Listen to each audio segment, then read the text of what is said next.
Thinking about building your own deck at home?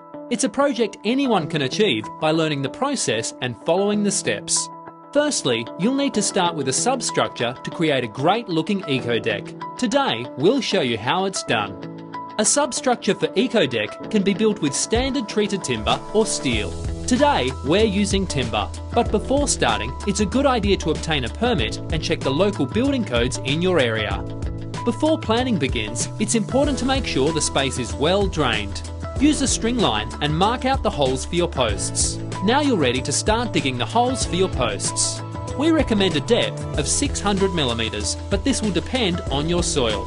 Coat the bottom of your posts with bitumen, then set with quickset concrete, making sure it's level and straight.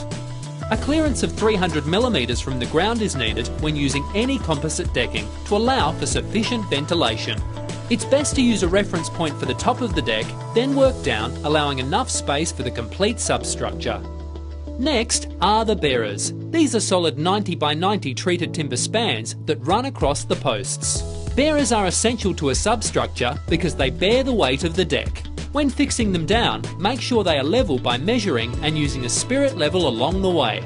After bearers are positioned, levelled and fixed down, you can start laying out your joists.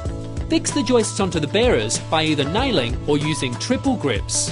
When using EKODECK, a recommended joist spacing of 450 mm centre to centre should be used to properly support the boards on top.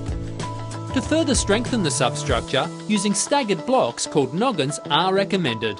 To install these, all you do is nail them into the sides of the joists. These noggins will prevent warping and help strengthen your frame. Now that the substructure is complete, you can start installing the decking. Today we're using long lengths of EKODECK Plus, installed with quick fix clips. The great thing about using EKODECK Plus is that you don't need to be measuring gaps between the boards because they are auto-spaced by the clips. First, fix the starter clips to the joists, then insert your first length. Continue with the standard clips and use a locking clip at the centre joist only for each board. This will prevent the boards from moving.